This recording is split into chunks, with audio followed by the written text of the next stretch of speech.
where God is glorified and the people of God edified. The thoughts, views, and comments expressed on this show are not necessarily those of the management, ownership, or production of Glory 93.9 FM.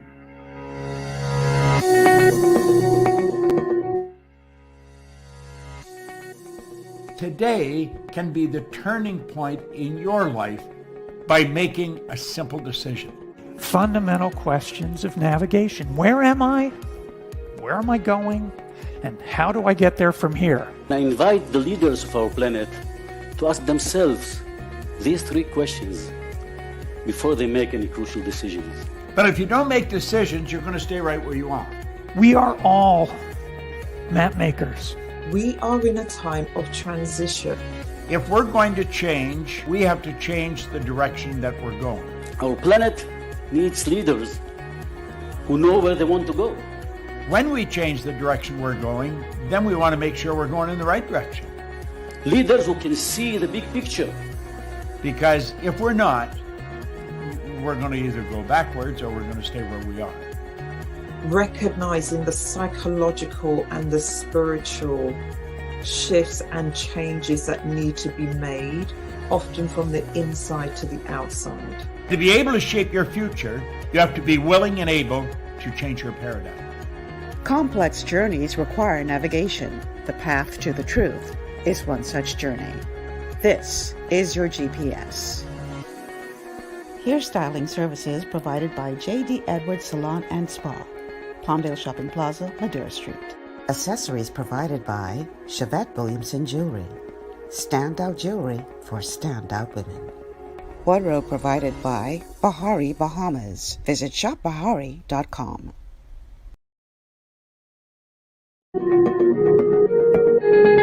Bahamas, and welcome to GPS Global Paradigm Shift on Glory 93.9 FM. I am your host, Michelle Malcolm, and as always, it's a pleasure to be in your company today. Thank you so much for joining me. I promised you guys yesterday that we were going to be dealing with a trending topic, and I promised you that it was going to be a hot show today. Bring the mic closer. Okay. I do my best to keep my promises.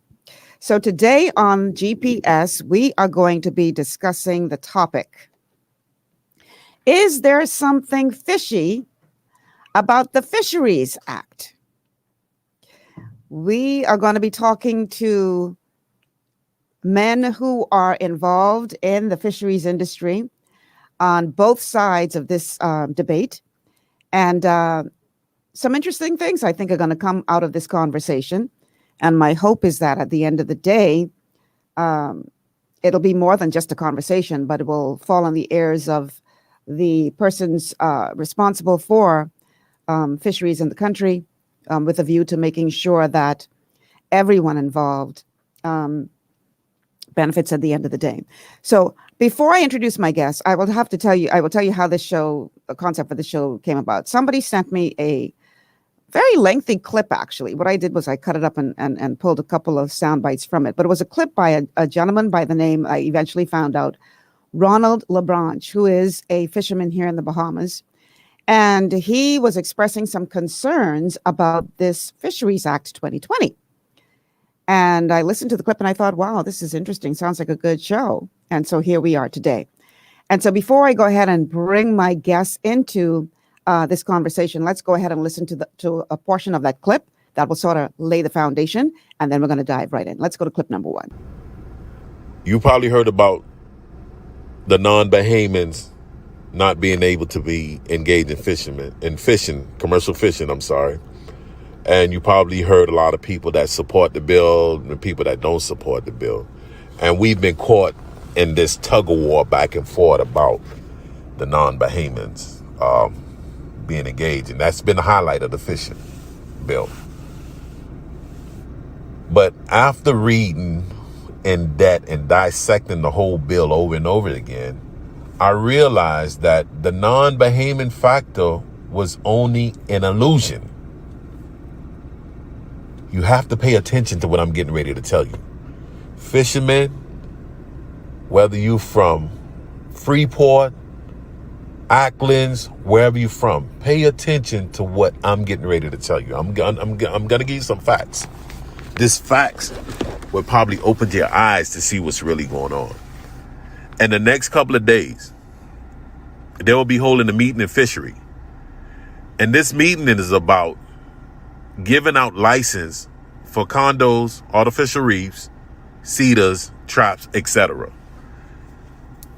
We know right now that condos are considered, artificial reef that they put down in the ocean bed or seabed, and they come back later, put a position on it, and they come and get the product. Okay. We know that it's impossible to really regulate it to understand how this condo thing works. But now what's getting ready to happen is they're going to give you a license for this. You have to pay for those licenses. And every fishing vessel would have a cap, a maximum amount of license that you can own, if you could afford it. And once you have these licenses, you can now put the condos down into the Bahama banks, into the fishing areas of the Bahamas. And those condos would not be tampered with by anyone else but the owner. So if anyone else come in a certain radius of those condos, he could be held to pay a $10,000 fine or a year of prison, or both. $10,000 fine and a year in prison if you come within a certain radius of those condos that are not owned by you. So what I'm saying to you is simple. That is what I've been trying to explain to everybody when I say the lease of the seabed. We know that the average Bahamian black fishermen are barely keeping our head above waters. We could barely afford to fuel our boat and send our boat out to sea. Now, you won't be able to go in certain rich fishing grounds in this country or in these waters because they would now be owned by Spanish whales. We know the Spanish whalesmen make up 2% of the population, and they control more than 95% of the fishing industry. So they are very wealthy. They've been making millions and hundreds of millions of dollars over the years of fishing. We, as Black Bahamian, have barely scraped maybe $2 or $3 million. So our money compared to their money right now is no comparison. So now they have legislated something that would stop the poor man from going out to get lobsters, because now they would own all these licenses that you have to pay for and strategically place them in all the fishing areas that you cannot come in those proximities and fish, in those areas and fish.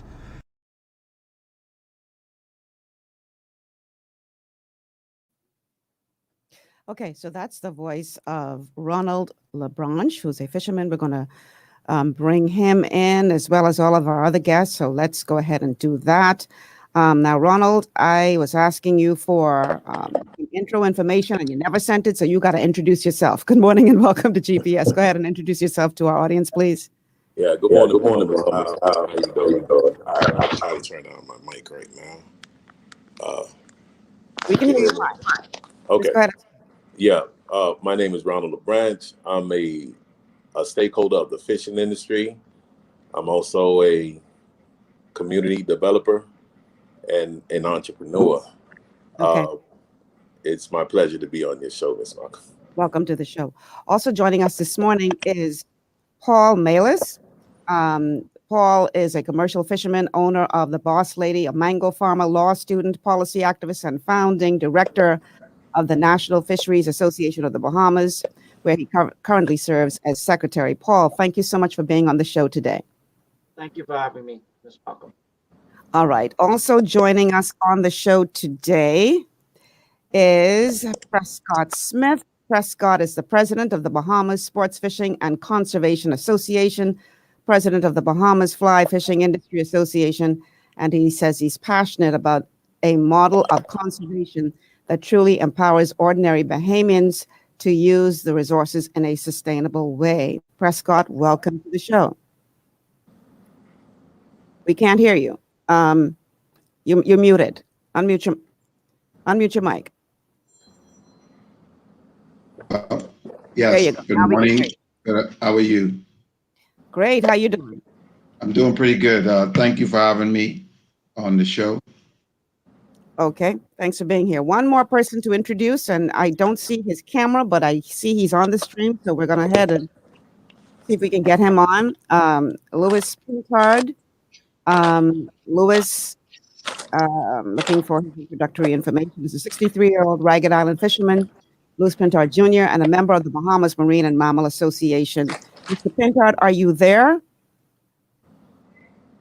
Okay, we're going to wait until we get him up before we bring him back into the stream. So, gentlemen, this is a very interesting topic. When I heard the sound bite that's sort of gone viral, and I need everybody to turn their phones down or off, please. When I heard Mr. Ronald Labranche's sound bite, I thought, wow, this is interesting, because we have all heard about the Fisheries Act, and everybody, realizes that we were told that this was put in place to protect our waters from, poachers. We've had a problem for years of persons from other countries coming in and poaching in our waters. And so this was put in place to protect our fishing industry from those poachers. But now the sound bite that Mr. Labranche put out, I thought, whoa, is there something more to this than meets the eye? So, gentlemen, let's hear from you. What are your thoughts on how we began the show with the sentiments expressed by Mr. Labranche in that clip? Paul, let's begin with you, because I know that you are very much in support of the act. Let's talk about why you are in support of this act. Well, let's start off by saying, well, thank you for having us, and good to see you both, or you see you all, and hopefully we could have Mr. Pintard in soon. But no act is perfect, Ms. Malcolm, and right now we're in the mother stage of the act. The mother act has been passed, and there needs to be the regulations that are drafted. No piece of large legislation, such as the Fisheries Act 2020, can stand on its own. It has to be legislatively regulated, and then that piece of regulation is going to be passed in Parliament. So nothing that you see is in its finality, in its totality. And so right now, the National Fisheries Association and the statutorily created National Fisheries Stakeholder Forum is actively engaged in consulting with fishermen from across the country to see how are we going to word this legislation so that it is fair, it is equitable, and it is just, and it is going to help us meet our goals in accordance with the United Nations Law of the Sea, as well as our other laws, including our Constitution, which mandates a spirit of industry and the development of the Bahamian majority. So we need to think about the Fisheries Act in this sort of light. And we also need to acknowledge that we are still in the consultation phase in terms of the regulations. So when it comes to the discussion of the leasing of the seabed, it's unfortunate that it has been described as such, because lease, as you know, means ownership of a territory. It means that you pay rent or something in exchange to own land or own, I guess, some portion of the seafloor. That's just a legal term. Okay, and so what is being discussed in the act and what has actually been passed, but not regulated as yet, is that whoever sets a lobster condo, and for those who are listening and don't understand what a lobster condo is, a lobster condo is a free-flowing trap. The lobster does not have to stay in the trap. It is able to leave and come as it pleases. And it is normally set in places to intercept moving patterns of lobsters and also to provide shelter where there is very little shelter already in existence, to draw the lobsters towards it, which makes them very easily harvestable by commercial fishermen. Now, lobster condos are a revolutionary fishing tactic that has been in place for over 50 years. We learned the technology from the Cubans, hence the name casita. And what happened was a few communities in the country actually first began to use this and implement it in a wide scale. They have led the way, sort of perfecting the technique And now it is a pretty commonly known technology that is used across the country in every community. Some communities far more than others. And I think that that is the point that is causing a lot of contention, because and we've been having discussions. I speak of the association I represent has a lot of members from Andros, has a lot of members from down south, and they are particularly disturbed by the fact that we're trying to put a regulation on the fact that you cannot touch somebody's condo. It's a different situation with a fish pot. It's a very different situation with a stone crab trap, for example, because normally those have strings. So a buoy and a string attached to it, it goes down to the bottom. And once the lobster and the stone crab or the fish goes into the fish pot, they can't escape. We do have legally implemented self-destructive material that's supposed to break apart the trap and allow the fish to escape after a certain amount of time. But a lot of people don't do that, but that's the law. And the difference between a condo and one of these pot traps is the lobsters will not die if you do not leave them, and they don't usually have buoys. And the reason people don't use buoys with condos is because what has developed over the many years is now there are fishermen that specifically target other people's lobster condos, which means that individuals that do invest in constructing the lobster condos and setting them throughout the Commonwealth of the Bahamas, on the Great Bahama Bank, on the Key Sal Bank, down in the Bricks, and Key Lobos, and so on and so forth. These people are finding that their traps are producing less and less lobsters, and it is financially disadvantaging them. But on the other hand, you have many of these larger fishermen, a lot of them from Spanish Wells, a lot of them from Long Island, a lot of them from Grand Bahama, and a lot of them from New Providence. They will go to the most bountiful areas and they will lay condos. And what happens is a lot of smaller fishermen who are closer to the shore, that are limited by the size of their vessels, that are limited by their ability to invest in large amounts of lobster condos, they will find that the lobster condos are actually disrupting the amount of lobsters that are in their near reef environments, in their shoals, in their cracks. And so when they see opportunity, they take it. Now, where the government has now sought to try and remedy this is when you look at the United Nations Law of the Sea, and I'm talking about Article 70 and Article 69. This talks about our mandate, because the Bahamas signed onto the United Nations Law of the Sea back in 2008. Okay, this is a very important piece of global legislation, and it speaks to the role of a coastal state and its responsibility in managing its marine resources. And so a lot of the clauses that are causing contention right now in the Fisheries Act are actually directly taken from the United Nations Law of the Sea. And one of these, just to give you a short list of some of the things that the United Nations Law of the Sea talks about licensing of fishermen, fishing vessels, and equipment, including payment of fees and other forms of remuneration, which will, in the case of developing coastal states, consist of adequate compensation in the field of financing, equipment, and technology relating to the fishing industry. So the government is supposed to assist its fishing population getting on the ground, assisting them with making sure that their rights are protected through licensing, and also making sure everything is managed properly. It talks about determining the species which may be caught, fixing quotas of catch, which doesn't exist here in the Bahamas, relating to specific stocks of fish, talking about seasons, relating the size of fish, relating to the seasons. And this is all, if you want to look it up, this is actually United Nations Law of the Sea, Article 62, utilization of the living resources of the coastal state. Okay. And also placing observers and trainers on board of vessels by the coastal state. We're going to get into that a little later in the show. I have to pace the show. Yes. My other guest. Just to let me wrap it up. I would say that a lot of the discussion right now is if this is finished and it is done, but it is still ongoing. And I understand the frustrations shared by Mr. Prescott Smith and Mr. Labranche, but we're going to work these out. Okay. Let's get Prescott in here as well as Mr. Labranche. Prescott, what say you? Yes, thank you again. Firstly, I want to make it very clear to Paul, this issue isn't a frustration. I don't speak to this as an individual. And secondly, I want to, I heard a lot about what the United Nations says. To determine our own pathway forward.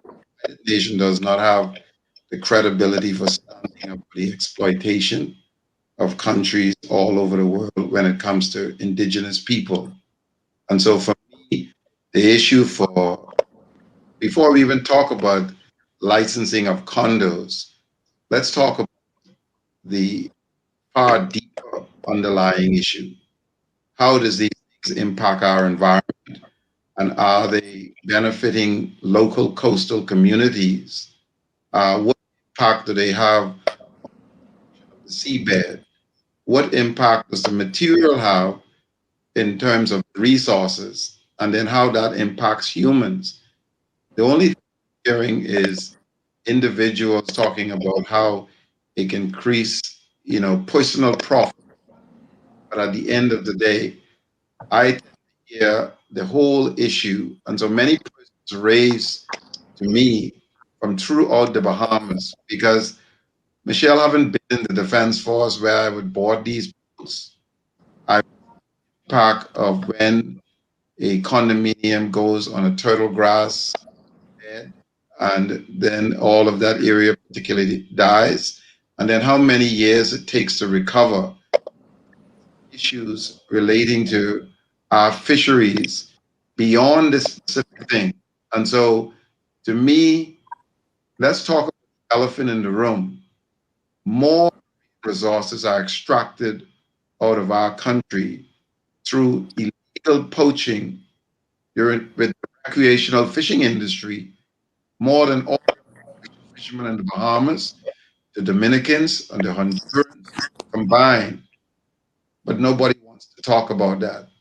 We tend to selectively single out these things and then label people on these islands as they're just pirates because somebody's coming from the coastline of, let's say, Cat Island, without any consideration how are these things impacting local communities. They're not just condominiums. These things are treated. And so you actually are altering how the natural environment functions. And so you can't just label whether it's Paul or Ron as being a pirate when attracted to this environment. It would be like me, Michelle, or you having a commercial, salmon fishery. And you say, well, all of the ospreys and everything are gathering there. How do you deal with that? Are you going to them? How are you going to deal with disease when things are penned up? And so there's many pressing issues in the fishing industry. So this is not personal with me. I raise the issues because persons in the group that even Paul and I am in, they would call aside, but they didn't want to speak up. What you find is when you address things beyond your self-interest, there's always a tendency for persons to try to, victimize you. And so I want to listen to a few others' input from both Paul before I share some additional information on this issue. Okay, let's get Ronald in on this conversation because Ronald, your concern is that the small fisherman is being disenfranchised through this law. And I hear what Paul says, that it's not written in stone per se, that it's still, being worked on. But what is your response to that? And why are you so concerned that the small fisherman is being disenfranchised? Well, again, it's a pleasure to be on your show, and good morning, Paul and Mr. Smith. I'm glad he kind of cleared the airwave a little bit by saying it's not final. I took the bill as it was presented to me, and okay, Ronald, you're coming in and out, guys. What I want you to do, I'm gonna take a quick commercial break. What I want you all to do, and please put in your earphones, and let's see if that improves the sound quality, because you're dipping in and out, and I really want to hear what you have to say. So we're going to take a quick commercial break. And then when we come back, we're going to go straight to Ronald to get his views on this. So stay with us. This is GPS Global Paradigm Shift on Glory 93.9 FM. We'll be back after these words from our sponsors. That's it.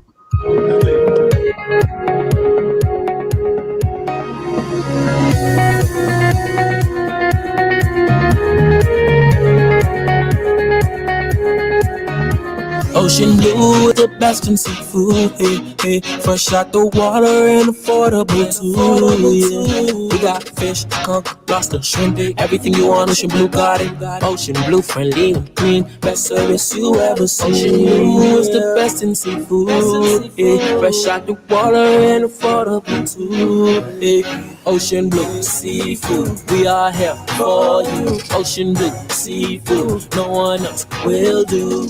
Ocean Blue Seafood, located on Bernard Road. Contact us at 393-2160. At Lee Air, safety is our #1 priority.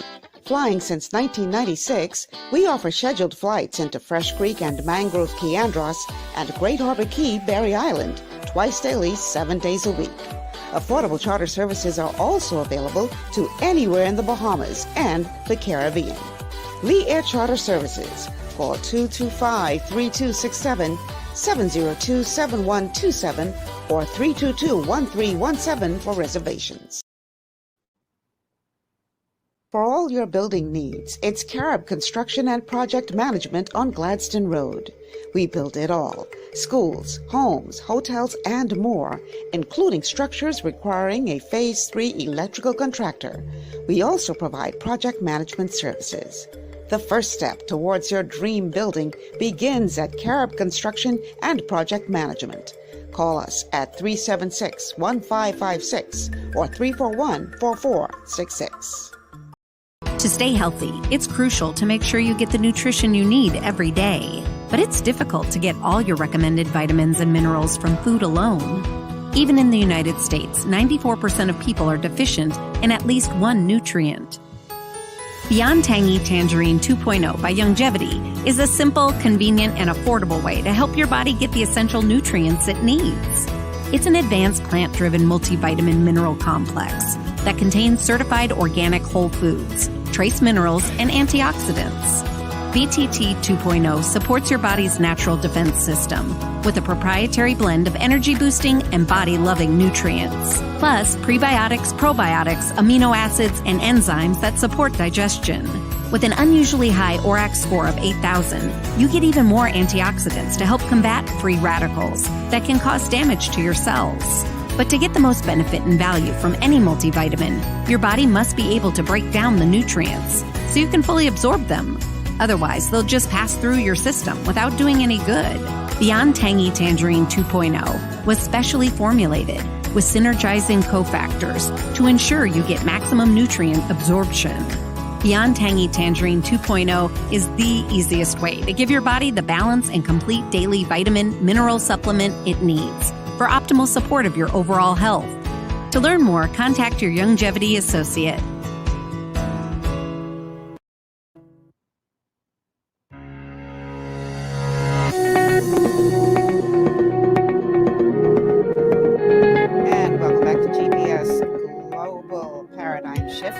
Glory 93.9 FM. I'm your host, Michelle Malcolm, and today my guests are Paul Miallis, Ronald Labranche, who looks like he is off camera for a moment. I think he went to go find his earphones. Also joining us today is Prescott Smith, and okay, Ronald is back on now, so let's add him to the stream.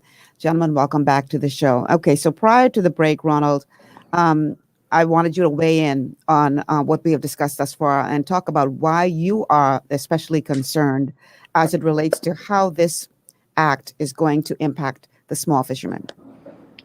Just want to do a mic check. Can you hear me pretty clearly now? We're not hearing you at all now. Wow.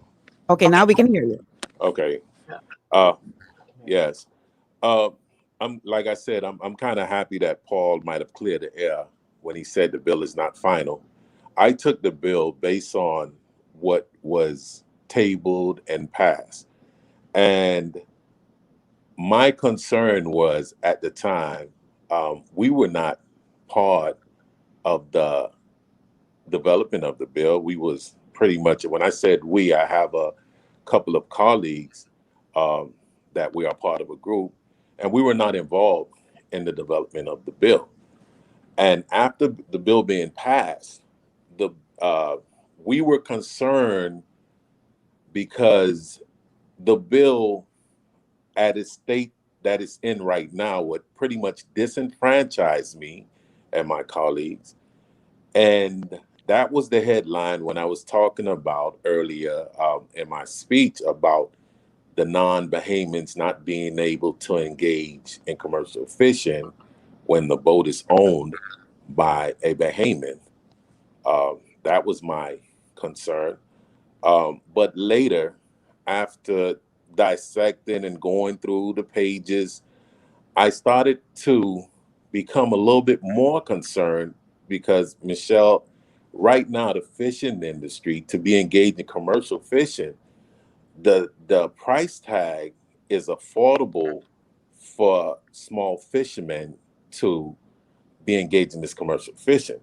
But as you start to read the bill, you start to feel a little discomfort when the price tag seems to exceed the amount that we can afford to go out and fish. Okay, And so Mr. Labranche, what you just did was you just went straight to what was going to be my third segment of the show. So, yeah, but so now that you're there, we might as well address it. Producer, let's go to clip number 3, okay? Let's go to clip number 3. Right now, today, we know it only takes about $200, $300 to own an FDC license to go out and fish. Under this new law, it would take thousands, up to $10,000s of dollars to own or be engaged in commercial fishing because of these new laws that they putting in play, this new act. They have something that they in this bill that's called observers. They could appoint observers to your boat. An observer is a person that they appoint to your boat to investigate you, to see how your fishing method is done. These observers could come from United States. They could come from any island. You are responsible for the observer ticket. You are responsible for his daily per diem. That means his daily allowance, food or whatever. And you are responsible for his salary. And you also are responsible for his insurance when he boards your boat. And he's not held reliable for any damages that he do while he's on your boat. So if he destroys something on your boat, he doesn't have to pay for it. And this is a government appointed investigator that they will put on your boat. And if you can't afford to pay the observer, then you can't afford your fishing license. They could take it away from you if you do not pay it. So you have to think about what this bill is really doing to you, Black Bahamian. Unfortunate Bahamians. They are now making this fishing industry that the Spanish whales and those have control 95% are giving them 100% now. Okay, so again, I had intended to address this a little later on in the show. Go ahead, Paul. I see your hand up. How do you? Because I'm glad that you're pointing out that this is a legislation that is still being developed as far as the wording is concerned, and as it relates to that, I have a comment from Anne Marie Albee. She says, developing wording, the legislation or the regulations. So I need you to clear that up, but also go ahead and respond to what you would have just said, Paul. It's about clearing up the wording of the regulations. And as you know, the regulations can have just as much impact as the Mother Act itself. But I have to challenge Mr. Labranche here. Now, he's talking about how your cost of fees is going to blow up from $200 to $300 to be a commercial fisherman to $10,000 plus. Now, that's a little disingenuous, and let me tell you why. Because there's no evidence in the current licensing or fees that lends any sort of support to that statement. When you think that the compressor license is $5, the commercial fishing license is $50. They registering your boat that's over 50 feet, $100, $200. And so now why would the government then make the jump to all of a sudden make lobster condos something that is worth tens of thousands of dollars just to be able to fish that. That doesn't make any sense. There's already a regulation for how much you have to pay to be a lobster trapper, for example. And that's somewhere in the 100 range. And so there's no evidence to back that up, that this is going to cost that much more money. But we have to start thinking, the act is not the only thing in our lives that is calling us to have regulations on condos. We have acceded to and accepted and lobbied for something called the Marine Stewardship Council certification. Now, what is this? This is an international certification for the spiny lobster fishery. And what this demands of us is that in exchange for having our label be sustainable spiny lobster caught in the Bahamas, that is with well-regulated waters, clean, protected waters, free from too much poaching, free from too much unregulated activity. And we're going to allow you to get better prices for your lobsters on the international market. In exchange, you must prove to us that you are disciplined as a state, that you are committed to regulating your lobster fishery to make sure it is not unsustainable. Now, Mr. Prescott Smith mentioned that lobster condos can be harmful to the environment. That is very much truthful. But they can also have benefits in other areas. For example, they take away heavy fishing pressure away from established fishing reefs. So commercial fishermen don't always have to go to the reef structure where they're handling it, they're touching it, they're disturbing it, they're sparing other fish on it. And so there are benefits. Also, I was at a UP because I'm a student at the University of Bahamas, and I like to attend these fisheries lectures. And one of the lectures I attended recently talked about how the presence and the additional abundance of lobster and fish in and around condos actually increases the nutrient level around the condo, which actually causes the seagrass to be more productive in the surrounding area in terms of absorbing CO2 and producing oxygen. So that's an interesting thing. I'm not saying that, but I want to get it. I'm saying that I want to have it down. There's no proof that the cost in terms of government licensing is going to be exponential. But we do need to understand as a people that we're going to have to regulate lobster condos, whether we put quotas, whether we limit where people can set them, or we limit the amount people can set them, or we regulate the materials they are made of. We must regulate lobster condos. It's a must. Okay, let's let him respond to what you're saying, that he's being disingenuous. Why do you, Mr. Labranche, believe that the costs have all of a sudden gone up as a result of this? If this legislation is enacted, why do you believe that's going to make it difficult for the small fishermen? Just to correct Paul, on the observer part, I'm not talking about the licenses for the condos because those fees haven't been set yet. And also, to make it clear, I'm clearly talking about an observer, and I gave the definition of what an observer is, and that's a person that fishery would now appoint to anyone's vessels to investigate their fishing method, and that's a person that they put on your boat. And on the bill, it says that you are responsible for the ticket, the flight ticket, and wherever countries or place that that person comes from. You are responsible for his daily per diem. You are responsible for his insurance. You are responsible for his salary. And also, as you read more in that, it says that you're also responsible for any administration cost that the director may direct towards your bill. So you have an open bill that they give you. And I'm not talking about the condos, the trap, or none of that. I'm talking about the extra expense that now would be in existence once this bill becomes law. And we know that a flight ticket, whether it's from the family island or it's from the United States, that's very expensive.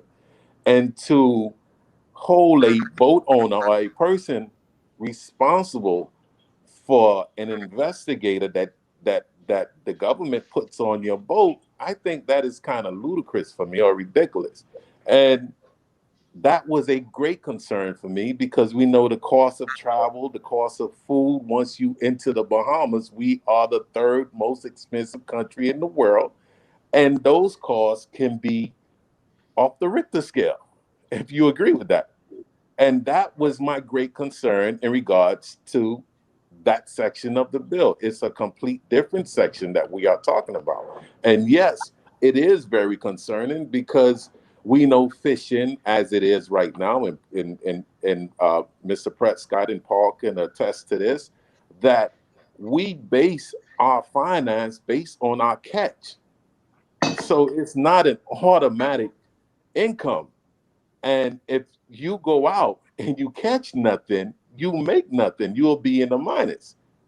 And if you are productive in your catch, yes, you probably could pay some of those costs.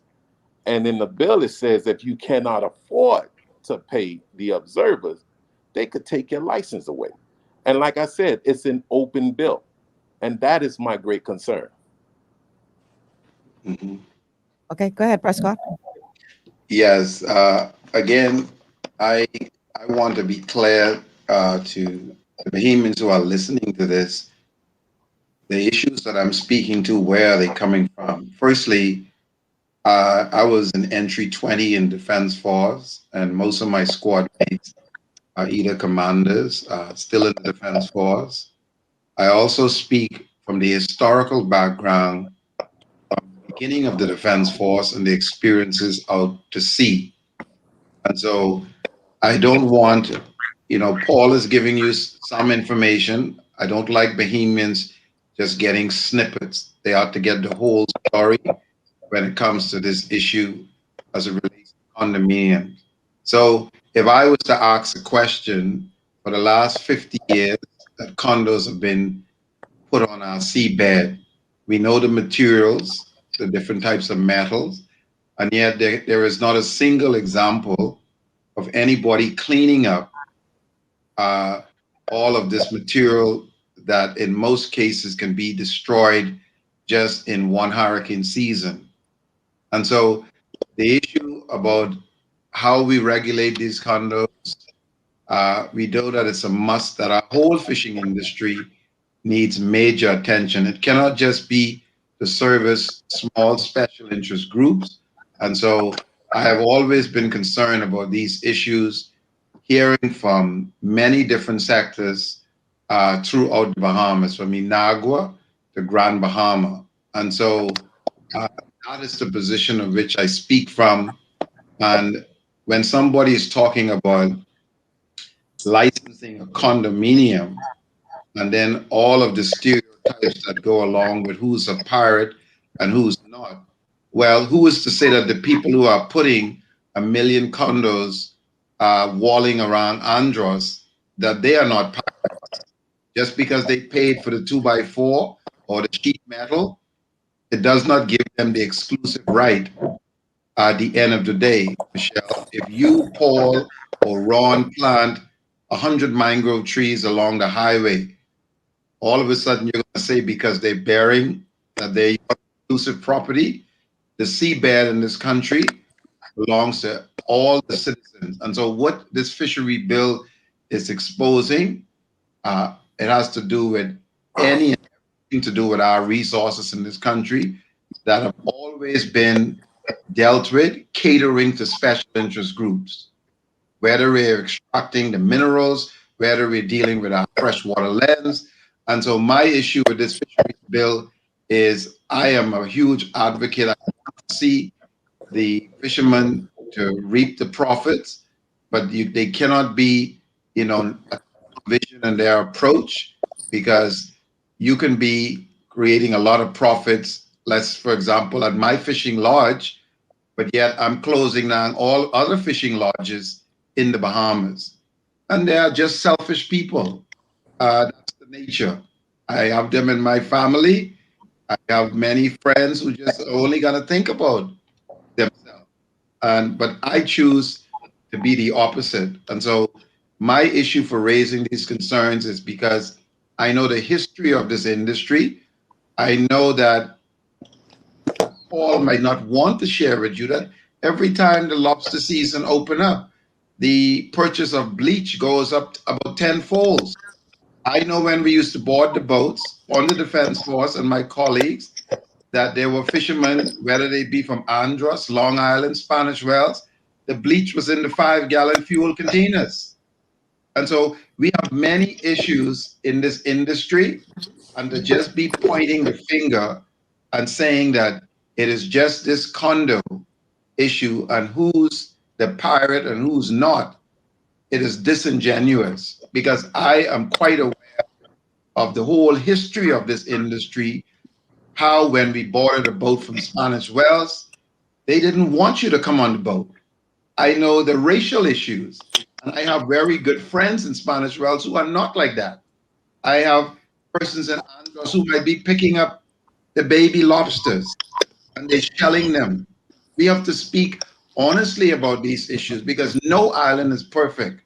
And so that is the background, Michelle. And even as I'm having this conversation with you, I have colleagues from all over the country on the Defense Force who are giving me horrible historical experiences that they've had out there on the high seas that are ugly. And it shows the ugly side of our citizens who are only interested in their selfish agenda. And this isn't singling out Long Island, Spanish Wells, because we have persons in Andros who think the same way, in Cat Island who think the same way. And so I speak it as it is, straight across the board. Thank you. Paul, I see you, Dr. Anxious to jump in. Go ahead. Yeah, I would say he's very right. Mr. Smith is very right. Very fair and accurate shakedown. You know, we have tremendous issues with the mentality of many fishers in this country. And so I'm a little empathetic sometimes when I hear about this provision because, you know, on one hand, I know of my members and the people that I work with who are very heavily invested in the lobster condos, and they're always mad that, you know, their condos are always being raided. But then, you know, there's so many people that, just as Mr. Smith said, they are tired of having these condos anywhere near them. And honestly, I didn't really think that this was going to be that major an issue because when, just like you said, there's so many other issues that we have to fight in terms of the destruction of the mangroves, in terms of destructive fishing apparatus, in terms of pollution, in terms of having to be concerned about other states having desire to fish in our waters. And then we have, and piracy is just one of the concerns that we have. Use of bleach is just one of the concerns that we have. So he's very, very right. I just want to jump back to Mr. Labranche, the concern about the observers. Mr. Labranche, I am just as concerned about the observers as you. That's why I reached out to Mr. Edison Delavo, who is the former director of the Department of Marine Resources, and I asked him, you know, what is this about this observer program? He says, the department only intends to use this observer program for proprietary fishing operations. So let's say right now the government is working on trying to research and develop the golden crab industry, which is a deep water crab species that's being accessed heavily by Floridians on our northern border, but we as a country basically do not utilize it. And so if there's a proprietary Bahamian operation that says, hey, I want to go and access this new fisheries resource, or I want to go access squid on the west side of Andros, you know, the government saying, hey, we want to have an ability to both collect data and science at the same time, but you're out here making your operation. And so the act gives discretion for the Department of Marine Resources to impose the costs on these fishers. Does that mean it will always be executed in such a cruel manner? I highly doubt it, especially since, you know, it's just not the trend. It's not the trend to impose costs on fishermen here in this country. The department is in full realization that most of the fishermen in this country do not have the resources to handle that type of burden. This is why we partner with universities. This is why we partner with nonprofit groups like the Nature Conservancy and the Bahamas National Trust. And this is how we supplement costs in this country. Right now, the Nature Conservancy does a tremendous amount of research for the government, well, assisting the government. And that's something they don't get paid for or get any thanks for. And so, you know, we have an intricate system It needs to be improved. We need to continue to make sure that there's nothing in this act that's going to be left on. But there's one more thing I'd like to say, and that is the one thing that has been pretty unanimous in terms of from the communities of Andros to Grand Bahama to Cat Island to Long Island to Eleuthera, is that they want the Bahamas preserved for the commercial fishing industry, preserved for Bahamian citizens. And this is something that the first act attempted to do, but it allowed a loophole. And that is why it has been undone in this Fisheries Act. And just like Mr. Prescott Smith has done with the fly fishing legislation to make flats fishing something that only Bahamian guides can actually lead and make money from, it's the same way we have tried to make commercial fishing in this country. It's nothing out of the extraordinary. It's something that individuals who have been engaged in the use of non-Bahamian labor were told by the minister that this was coming, and they had a lot of time to combat it. And this has been coming for years. People like myself, people like members of my association have been pushing this very hard for many, many, many years. And so it's not a surprise, and it's unfortunate for Mr. Labranche.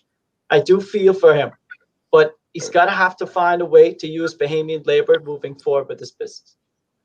All right, let's get Prescott in on here because he indicated that he wants to respond. Prescott. Yes, thank you. Paul, just a few corrections because you're giving information that's part accurate. The Nature Conservancy is not doing any research in our country, just as charity. I've had personal dealings with these organizations, and they are raising hundreds of millions of dollars using the resources of the Bahamas. It's just that most people are not aware of how that system works. And so, that is an issue. And I'm glad your issue was raised about what is happening in the northern Bahamas, because most people are not aware billions of dollars of fishing resources are extracted from our country. And it's almost as if we had surrendered the northern territory of our marine environment, and the issue needs to be addressed.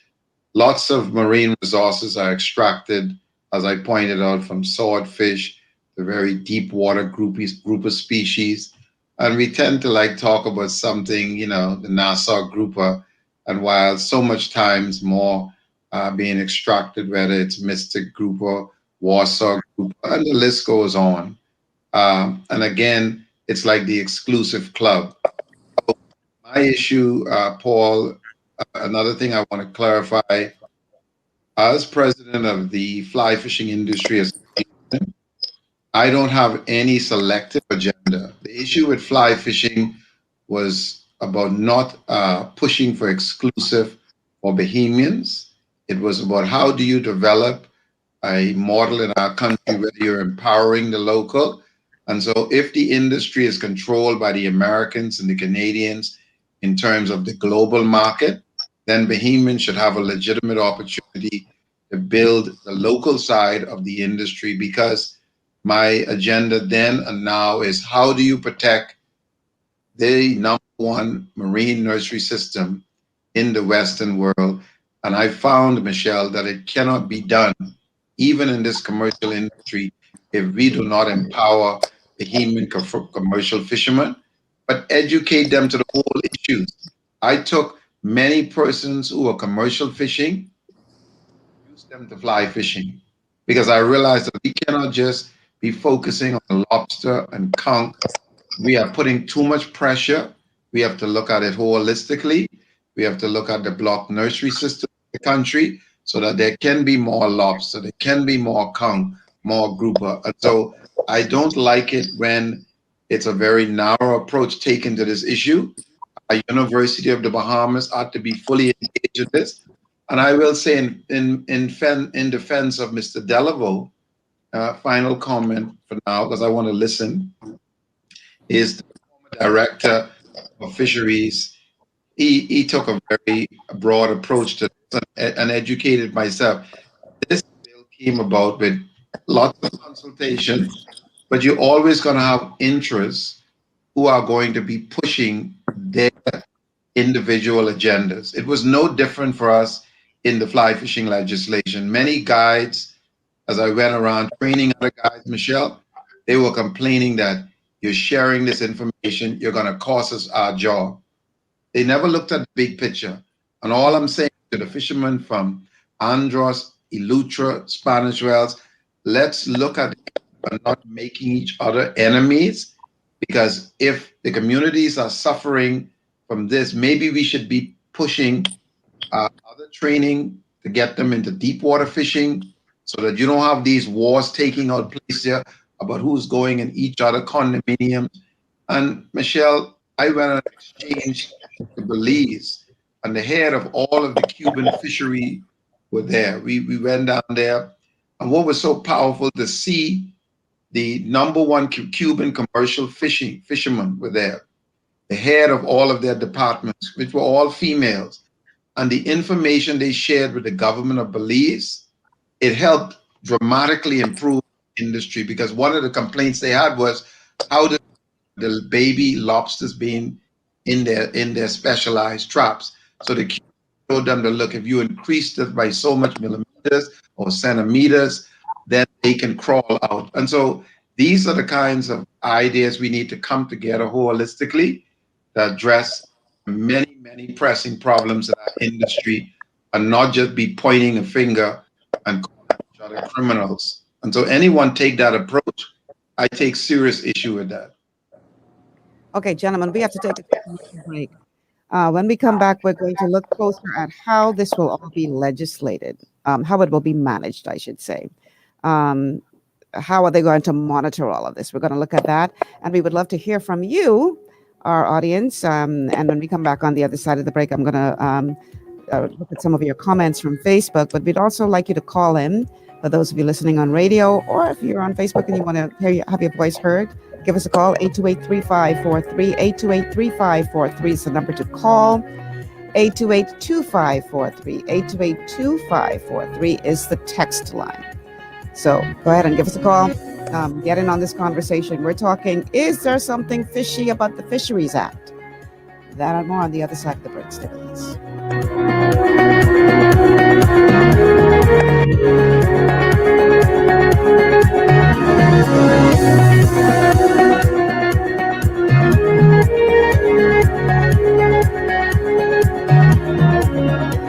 Car rental and auto sales, Robinson Road and 5th Street, The Grove, is your premium choice for affordable transportation. We have reliable cars at unbelievable prices. Ask about our daily rates, starting at $50, and our weekly rates, starting as low as $280. Call us at 437-4017 or 676-3977. Horton's Car Rental, your premium choice for affordable transportation.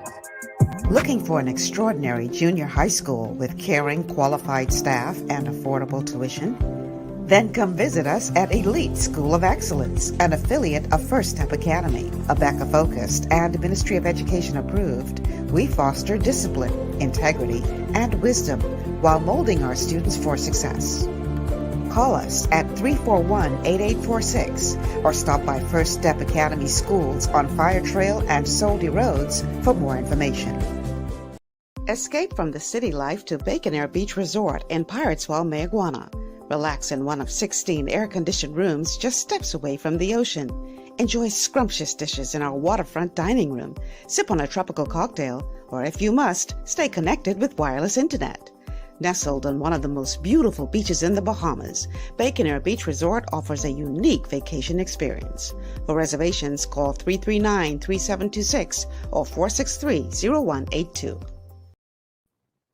Understanding your microbiome, also known as your gut ecosystem, can change everything you thought you knew about nutrition, digestion, immunity, and metabolism. Keeping your gut ecosystem healthy and balanced is essential.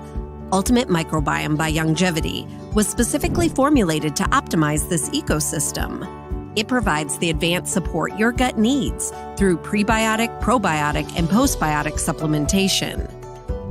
Our unique blend of probiotics includes Lactobacillus and Plantarum, healthy bacteria that can help prevent harmful bacteria from taking over your gut. Increasing your gut's population of beneficial bacteria creates a more balanced gut microbiome, which has been shown to aid in weight loss, skin health, sleep, mood, and may even help with seasonal allergies. Ultimate Microbiome also promotes the production of postbiotics. Postbiotics are key to help regulate your gastrointestinal health. To enhance digestion, Digizyme Multi-Enzyme Complex, a blend of 5 specific enzymes, has been added to Ultimate Microbiome. It can help break down food so your body can better absorb nutrients. Plus, we've added our proprietary I-26 hyperimmune egg powder to aid in the elimination of disease-causing gut bacteria and help your body balance its immune response. Ultimate Microbiome, the scientific, proprietary, and holistic approach to gut health that helps optimize your body's entire gut ecosystem. To learn more, contact your longevity associate.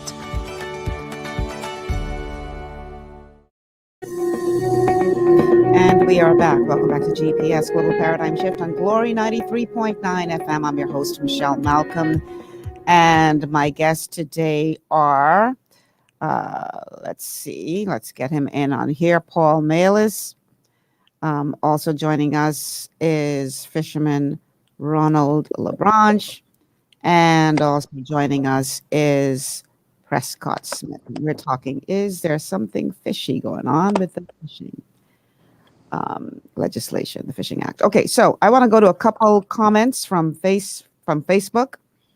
Let's see. Stacy Smith says, I'm opposed to this act. It discriminates against Bahamian women. It's wrong. Let's see. Alex, he's talking about sound feeds. Okay, Citizens for a Better Commonwealth of the Bahamas say we don't agree with leasing of our seabeds, but we do believe that no one should be able to touch another fisherman's catch. Anne-Marie Albury is asking, will these regulations also apply to visitors who come in for sports fishing? Let's see. Let's go down. Anne-Marie is saying, wasn't the bill passed? And she has posted a link to a news story in which the bill was unanimously passed. Let's see. She says, this bill is passed. We are developing and finalizing legislation to become an act. All right, that's from Anne-Marie Albury. And we'll do one more. Let's see. Carolyn says, how long are these leases? Is the lease only available to Bahamians? I sure hope they don't have these 50-year-long leases, essentially giving ownership of our seas to the few. That's a very good question, gentlemen. How do you respond to Carolyn's inquiry? Well, I want to touch on that. Like Paul said, the bill is probably still in its process of them implementing policies, but I want to go back a little further before the passing of this bill. My belief, and it's my opinion, the bill was rushed, Michelle. For whatever reason, I have my own opinion on why the reason it was done. But to rush a bill into law and have us as citizens try to dissect and clarify what the bill is saying, I think that is a poor job that was done by these politicians. Their job was to make this bill fair for Bahamians. Me, Paul, and Prescott shouldn't have to be coming on the radio in public air and try to defend this bill or make this bill make sense. These politicians were supposed to sit down and go through this bill thoroughly, dissect it, and I honestly believe that no one have read that bill 100% other than the developer of that bill. They didn't do it. So we are sitting here doing their job for them. And I think that is very, very disgraceful.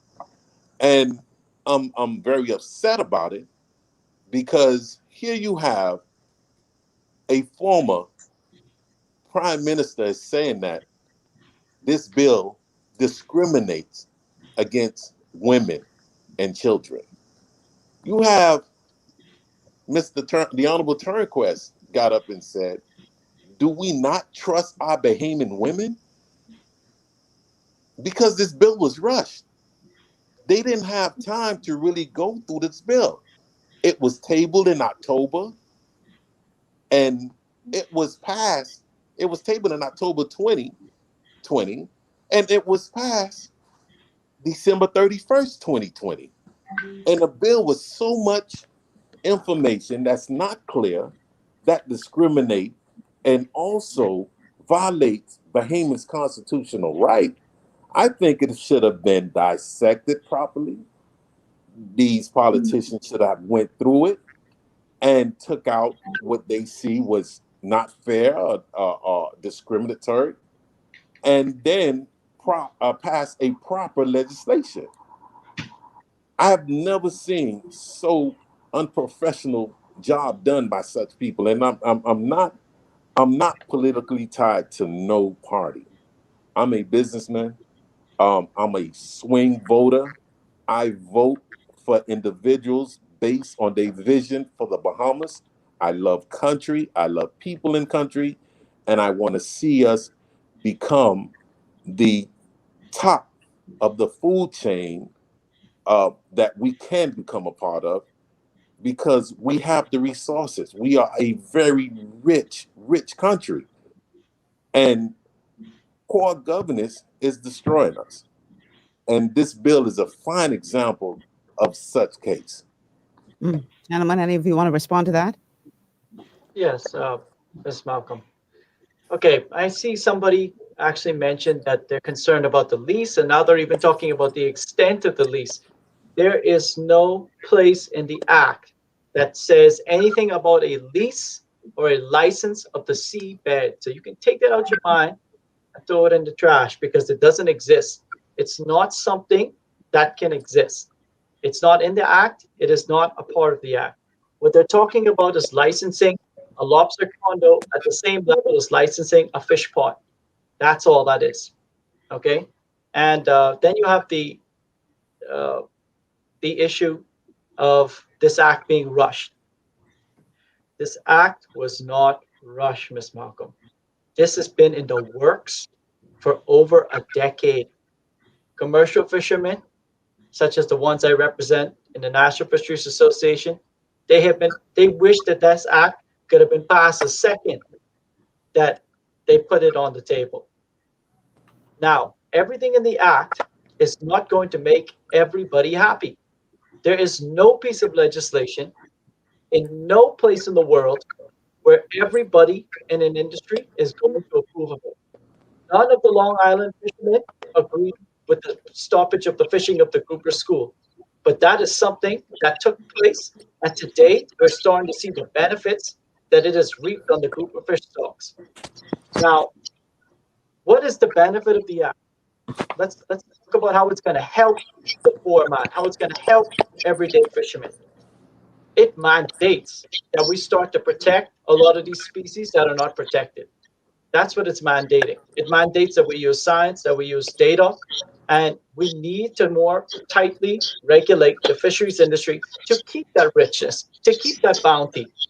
Right now, the only regulation for any grouper species, other than the Nassau grouper, is a 3-pound size limit.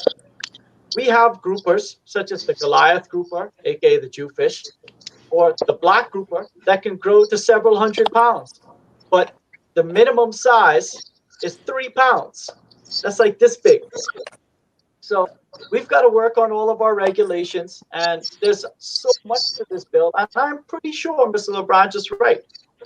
No, I'm pretty sure nobody read through that entire bill in its entirety, but that happens all the time in Parliament.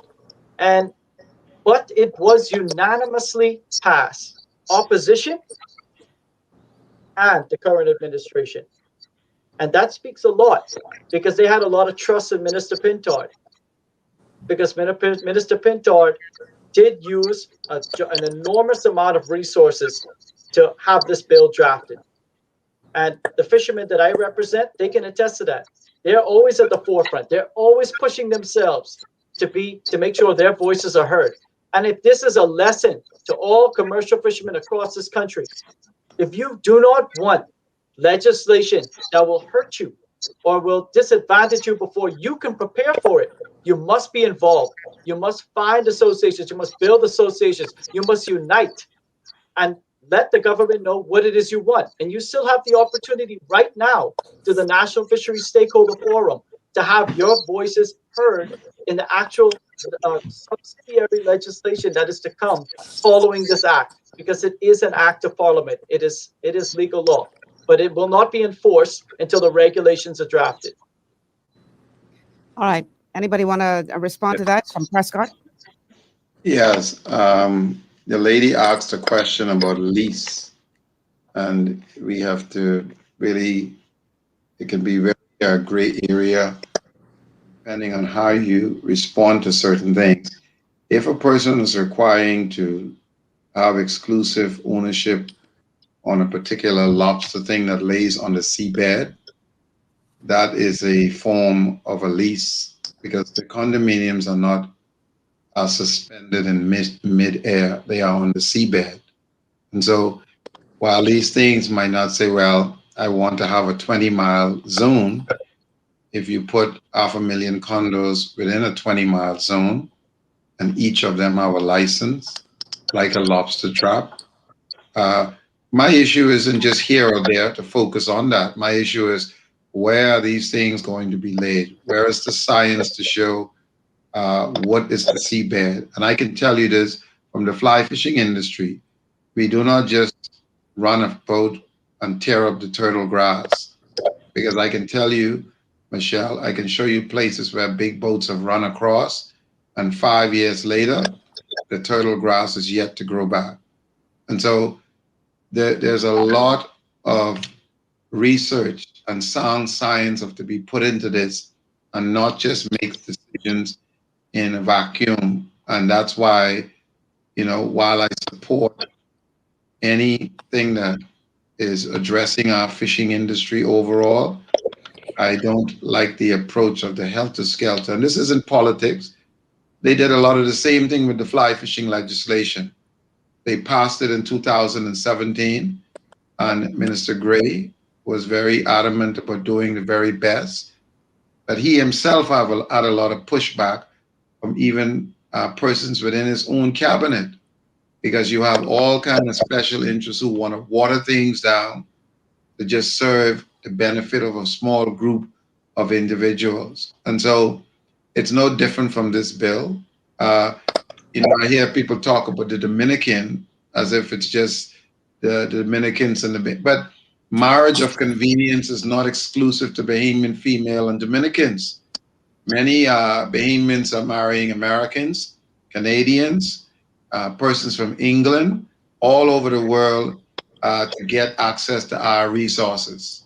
And so, because I get to see the whole picture, and we tend to like to single out things at the end of the day. So you would be shocked to see the amount of commercial fishing boats in this country that are owned by Americans with Bahamians on board of them.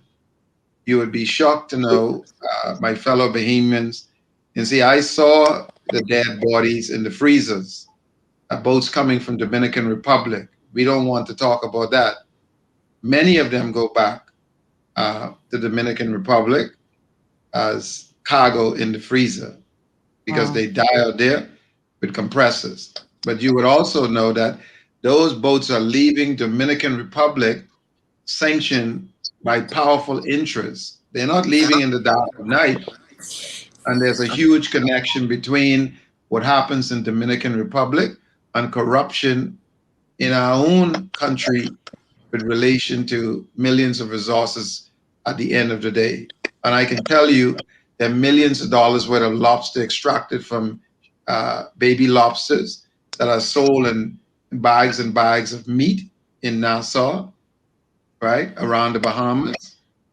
There's 1,000 things I can list, and we have to deal with this issue once and for all in our country. And anything that excludes our University of the Bahamas, excludes true empowerment of our people from the bottom up, I am always suspect of it because it's just about benefiting a few short term.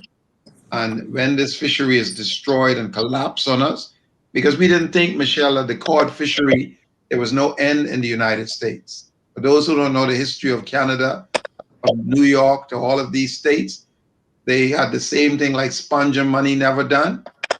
That approach to their fishery until it collapsed. And if you do a survey around the Bahamas, you would find out the local communities are saying there's less lobster along the coast, there's less conch along the coast, but yet there are hundreds of block creeks that we are yet to open up.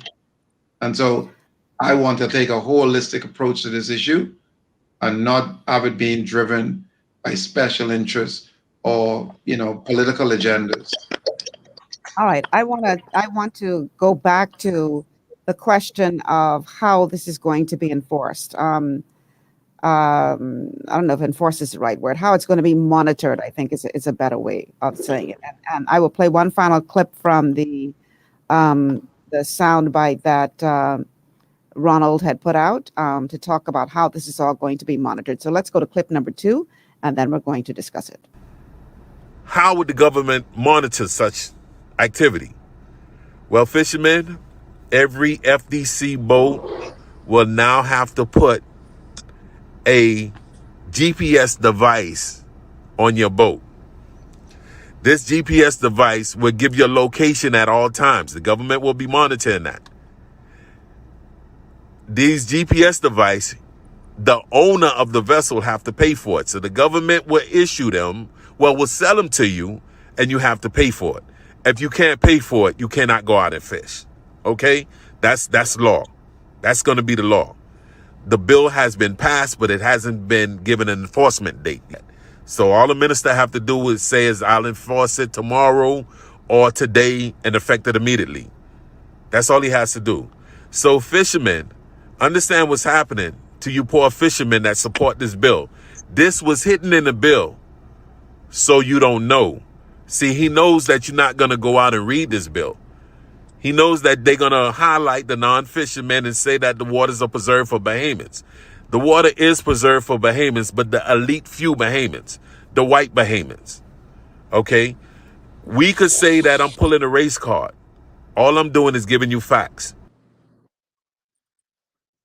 Okay, let's get everybody in on this. How do Paul and Prescott, how do you respond to that? Well, I'd say, Ms. Malcolm, that, it's very unfair, to say that this is an industry that's preserved for white Bahamians. We all know the historical context of the nature of the Spanish Wells fleet and the Abaco fleet. They're some of the major pioneers and developers of the commercial fishing industry as it is today. And so they have always invested and continue to promote their businesses.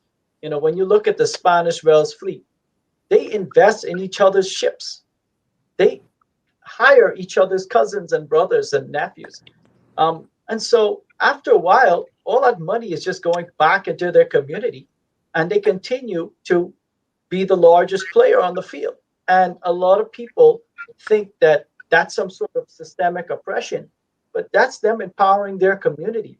And so I give them a lot of credit for that.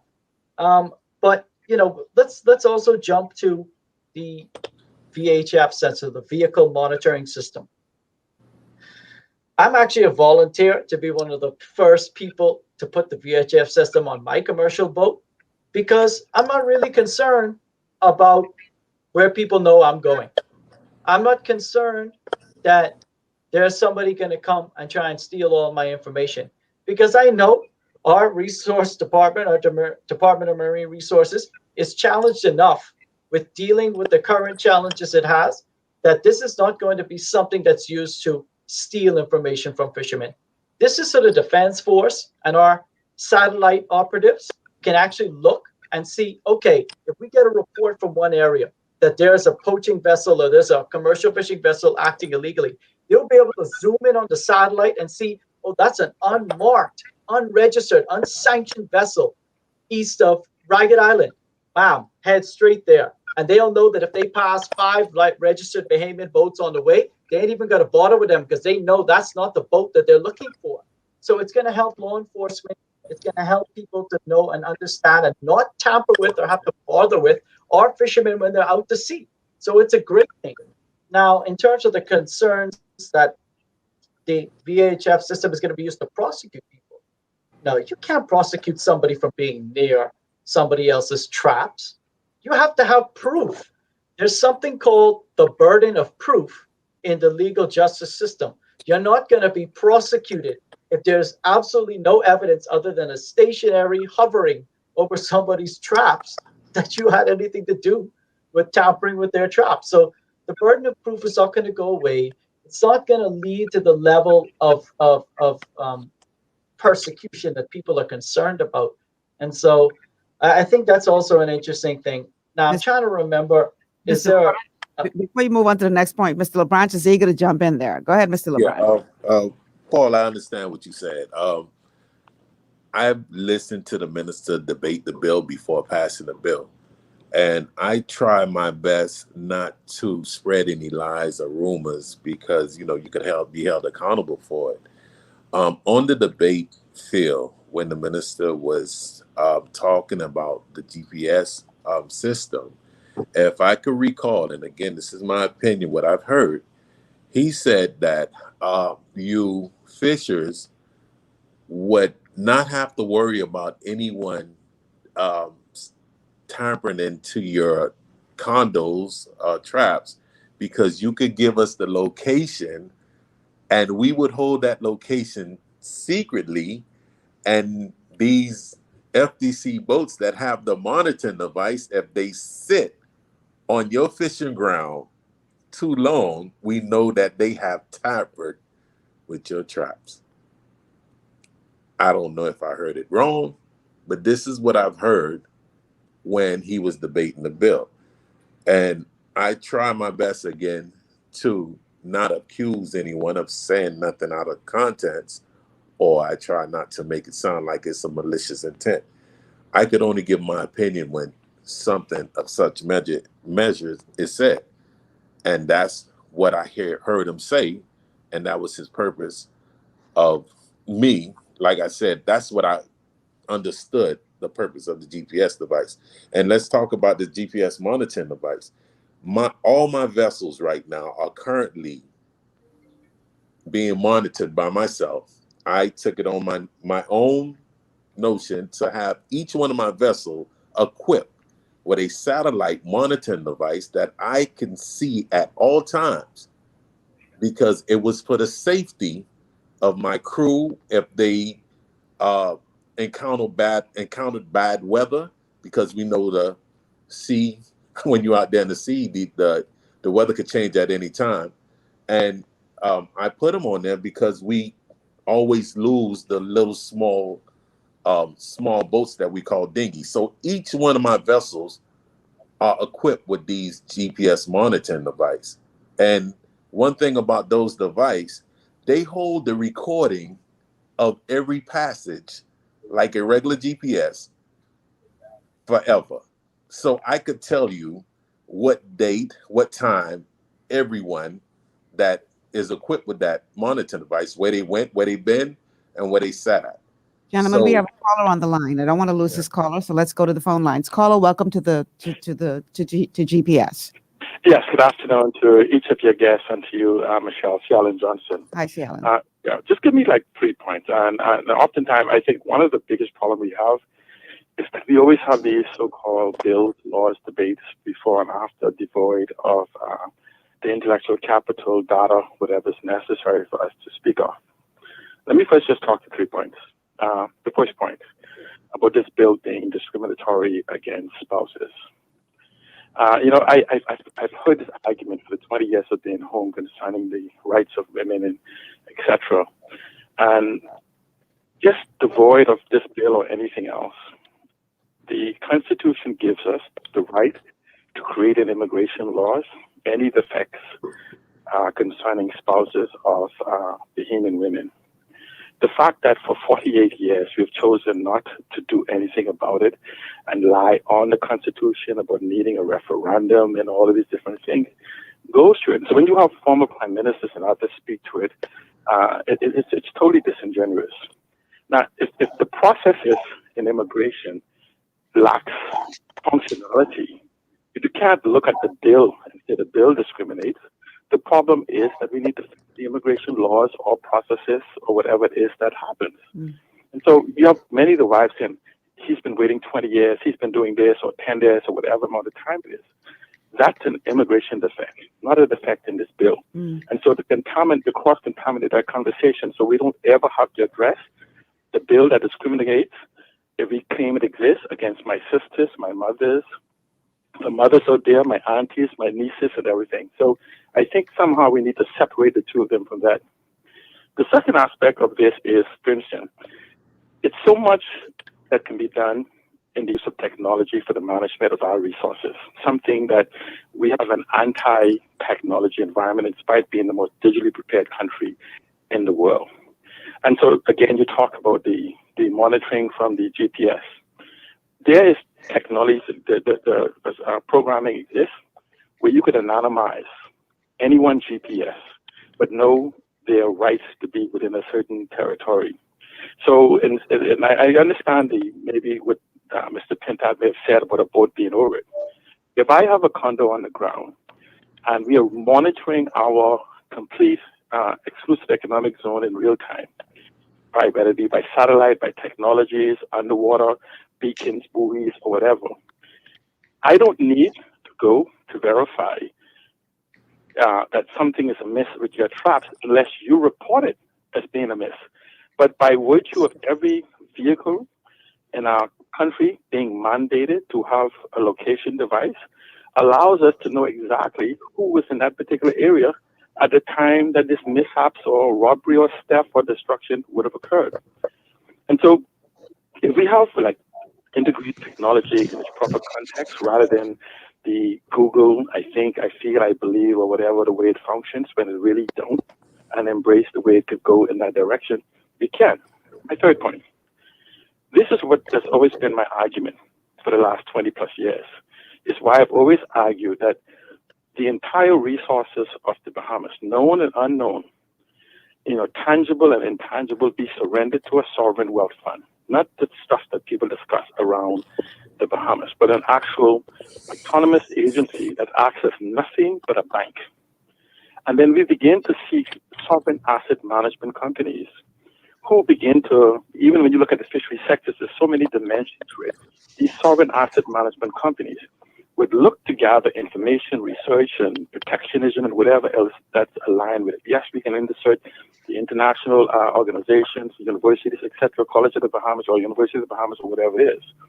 But when we embrace technology, we can actually have the sovereign asset management system make decision in real time that actually overlaps those that maybe handle a particular area, such as the mangroves and the preservation of the fishery lives and whatever. And we become what's called database type environment, even out into all the way out into the exclusive economic zone. But we don't have conversations like this. What we have is conversations concerning protecting me, protecting mine, what I think, what I feel, what I believe, and whatever else. And so when you begin to look at the fact that the Bahamas, when you have an integrated resource, whether it be, we talk about the aragonite, the sand, the mangroves, the fisheries, the flats, even our waters, whatever else, each has a symbiotic relationship. You're talking about a multi-trillion-dollar resources, but we're still handling it like a tuck shop. And I think so somehow we have to embrace the 21st century and begin to step into the future, take the moonshot even, and anticipate and actually relinquish ourselves from this arrogance of ignorance that's limiting us in the arena for which we may believe that we know, and embrace the collective intelligence of not just ourselves, but of the world for the benefit of us exclusively. All right. Thank you so much for calling, Sierra. Anybody want to respond to that? No? If not, we take a quick break. So let's go ahead and take this break. And then when we come back, we are going to bring it all home. We're talking, is there something fishy going on with the Fisheries Act? That's the topic today. And We would love to hear from you. Again, our telephone lines are 828-3543, 828-3543 is the number to call. And the text line is 828-2543, 828-2543 is the text line. Let's hear from you. We're going to continue on the other side of the break. Stay with us. This is GPS Global Paradigm Shift on Glory 93.9 FM.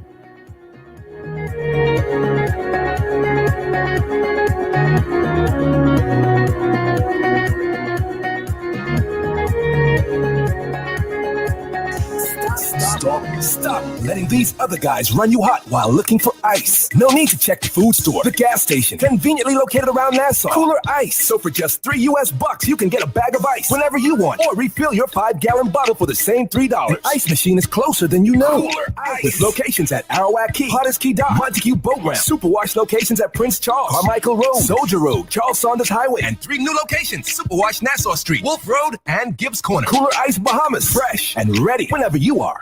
Want to look your best and feel even better? Visit J.D. Edwards Salon and Spa for the ultimate beauty, body, and anti-aging treatments, offering custom colors, haircuts, vegan anti-freeze treatments, silk blowouts, natural and acrylic nails, unisex pedicures, facials, and massages, all waxing services, and microcurrent therapies for anti-aging and body sculpting. J.D. Edwards Salon and Spa, Palmdale Shopping Plaza, Madeira Street, telephone 326-7863.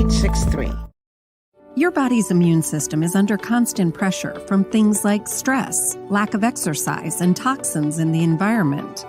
It's crucial to be proactive and support your immune system with the nutrients it needs to function effectively.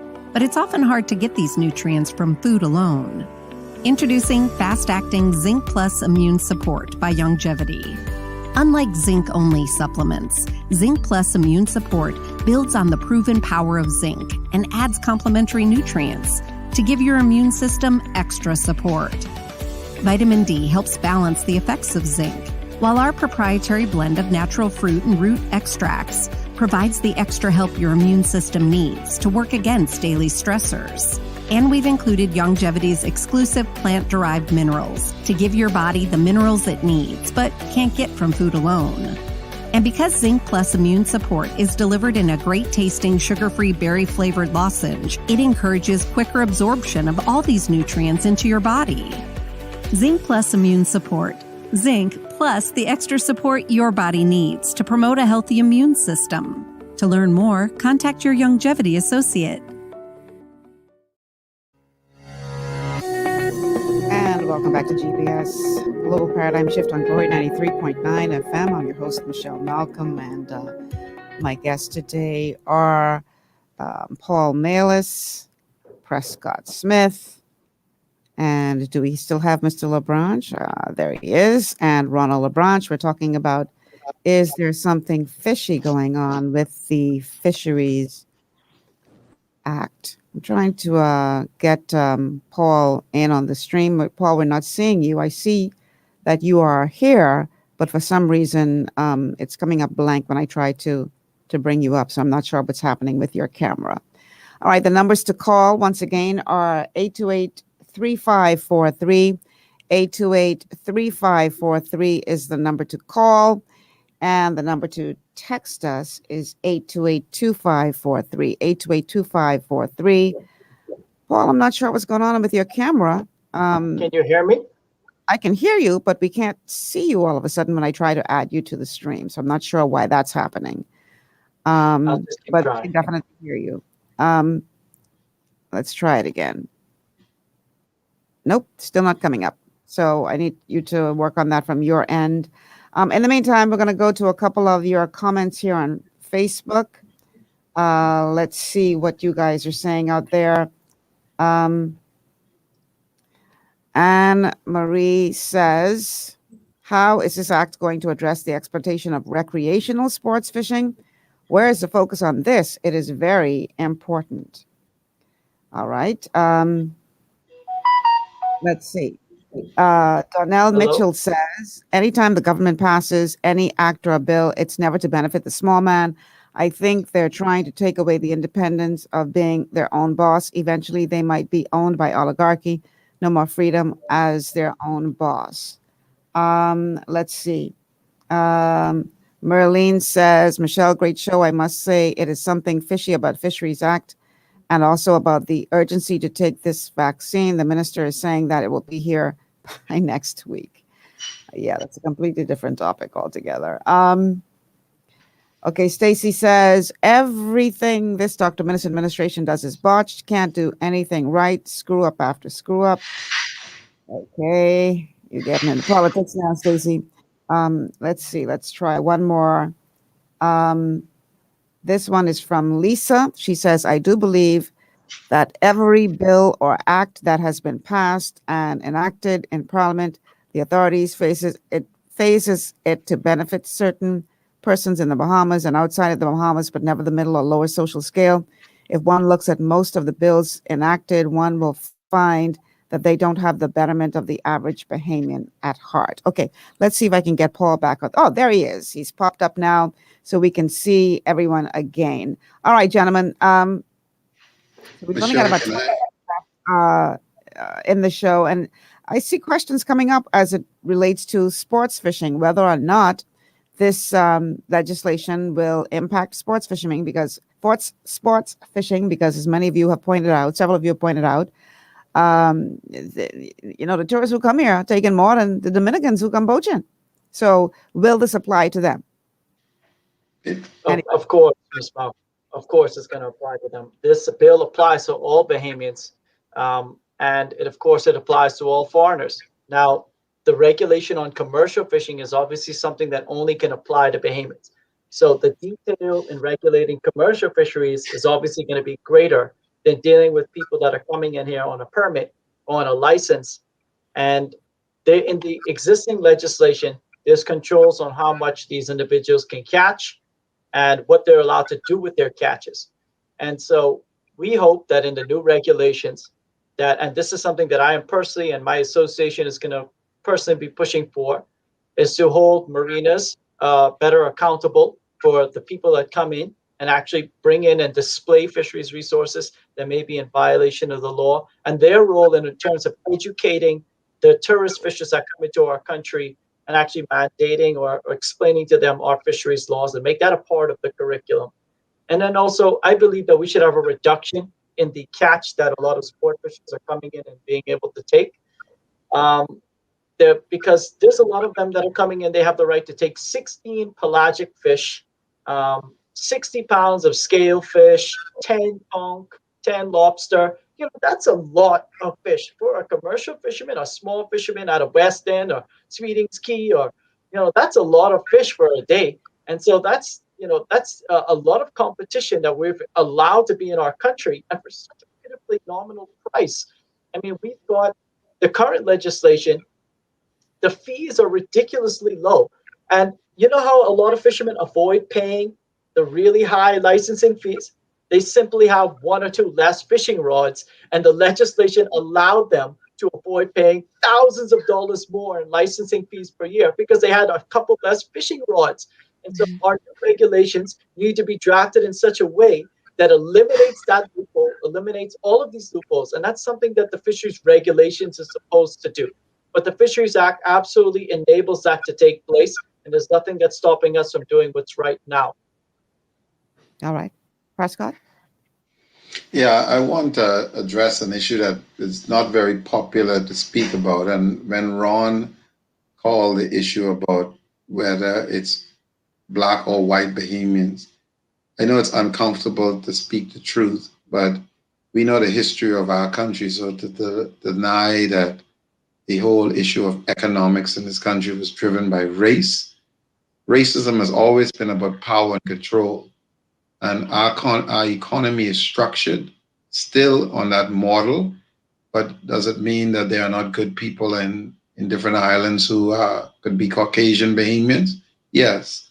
But for those who want to be disingenuous and deny that we have a very racist structure that disadvantages the majority of our citizens is disingenuous. And so we cannot just say, well, someone can access and invest capital, because we can go back to the banking records and see who gets to borrow money and who didn't. who gets to lend money for furnitures and who got to loan for the business. And so we have come a long way, but to say that these are not chronic issues that need to be addressed. So when Ron pointed that out, we must be honest. And I'm not going to just leave him. If Paul had pointed it out and be honest about it, I would say the same thing. I have white Bahamians friends who are open and honest to speak. We live in a system of white supremacy. It's not pigmentation. It's been a global, and for you to deny it and think that it does not exist in the Bahamas, you can look to see where the wealth is concentrated. And so anything to do with resources, you have these struggles. And that's no different in the fishing industry. The Spanish Belt fishermen, you're not just great fishermen because, the fishing, it takes place mostly on the Great Bahama Bank. But who can access the fishery, the equipment, access the capital? And so we know that many of these issues need to be addressed from different angles. But there are Bahamians who are white Bahamians in Long Island who are equally at a disadvantage in mangrove bush and who don't think about, what pigmentation are. But to deny that it exists is disingenuous. And so we face these issues not just in our fishing industry, but our whole economic structure. We cannot, and that's why for me, I'm very passionate about addressing these issues holistic. I want to see Bahamians empowered straight across the board. And Paul might not be aware of this, but I made a presentation to the National Trust. At the time, Neil McKinney was the president, and it was met with great opposition to addressing these many issues. I said, we can put in a system here that would bring thousands of people into the commercial fishing industry. It would take pressure off the traditional lobster and conch industry. But a lot of the special interests in our country, Michelle, who control real estate, they have this exclusive arrangement that, the recreational fishing industry with the big yachts, let's not look at that. So even when Dr. Nicola Smith, Bahamian professor, who exposed that more fish is extracted through the recreational fishing industry. And Paul pointed out they are legitimate sports fishermen. I fish them. But some of these yachts are more serious commercial fishermen. Don't mind them looking fancy. They are gutted out on the inside and they are stocked with freezers from one end to the next. And so they're catching the swordfish, the tuna, the wahoo, and they're coming in under the radar of this $300 cruising fishing permit. Not a single person, Michelle, pays an individual fishing license in the recreational industry. Not a single yacht comes in, pays $1 environmental tax. So our country is being abused, and we cannot just single out, one sector and not address it, the whole thing. Thank you. Okay, I have a text. Fully endorsed. Thank you, Paul. I have a text that says, Mr. Smith says definitely on Facebook that there was an attempt to steal the seabed. Does he admit that the bill has nothing to do with a seabed lease? Misinformation from him is being far too acceptable. It's not misinformation. See, that's why I say there's a spin on words. If I desire to get a permit, and so this is where people try to mislead you.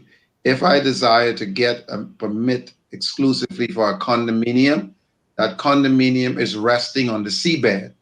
It isn't resting in thin air. And so we can easily have a play on words by saying no one is applying for a 20-mile zone.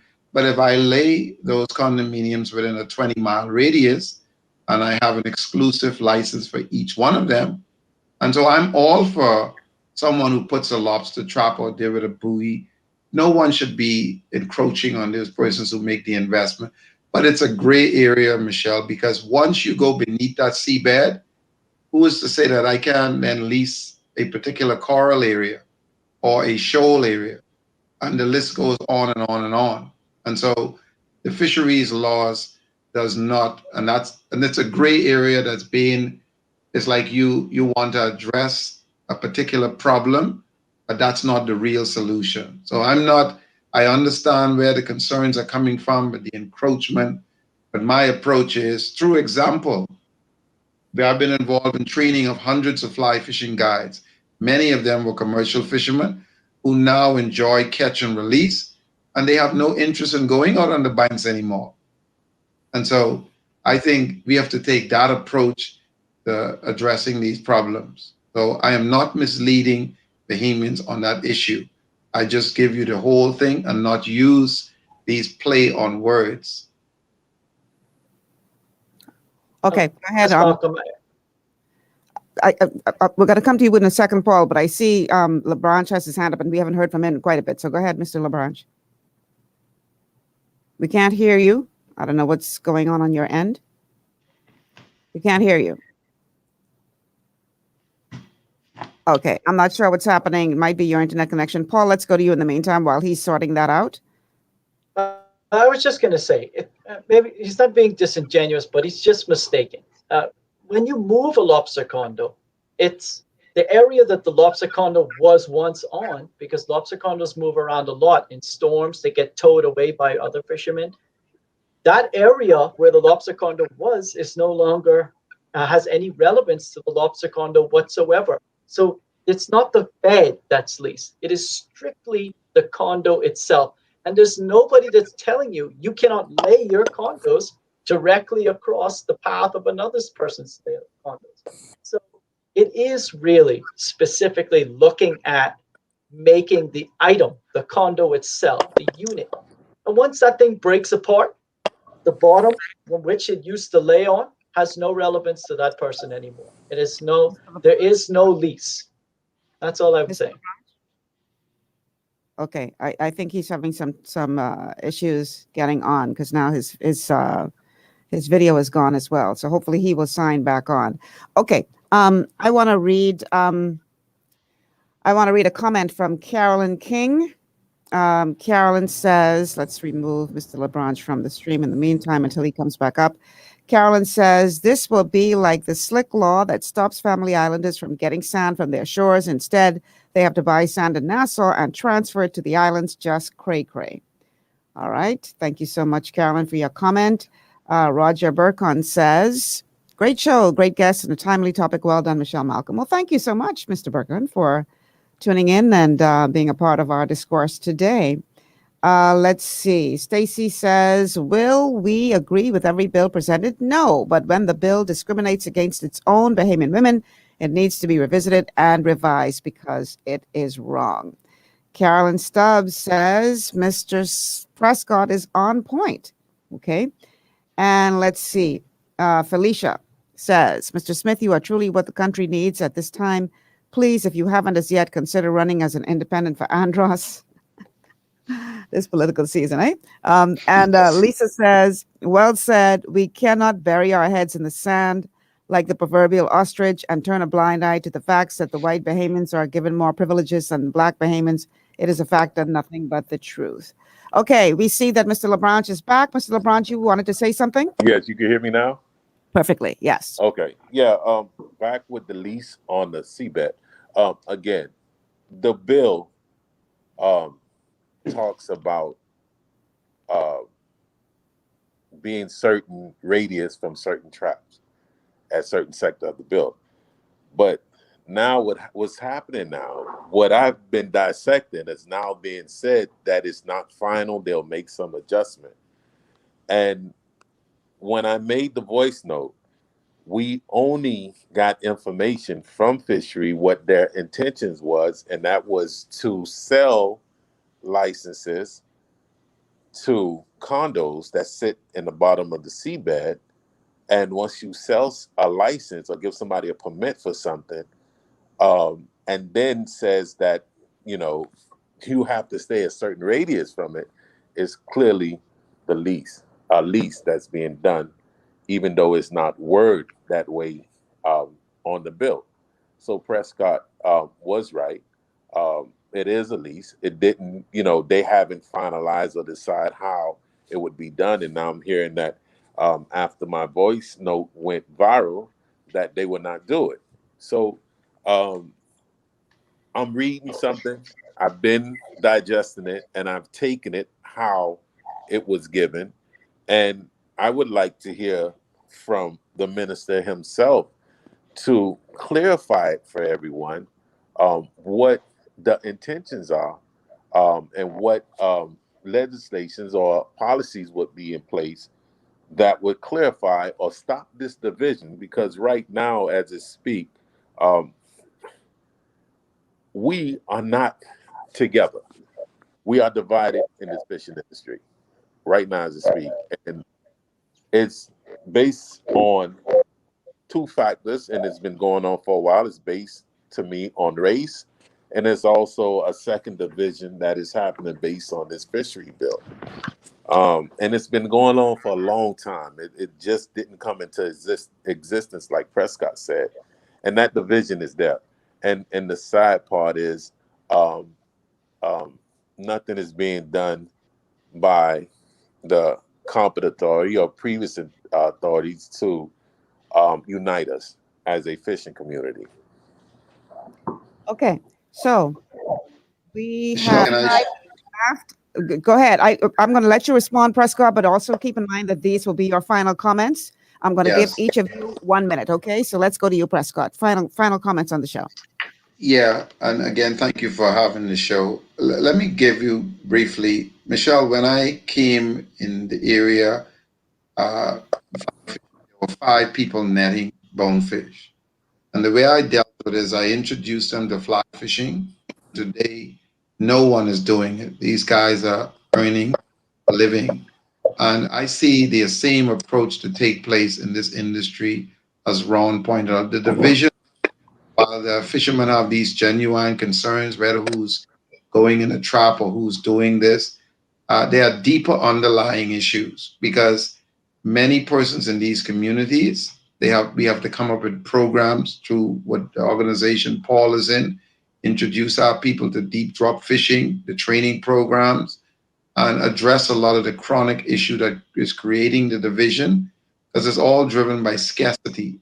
And if we continue to just think, let me look out for myself, it's only going to keep expanding as opposed to getting to the real root of the problem.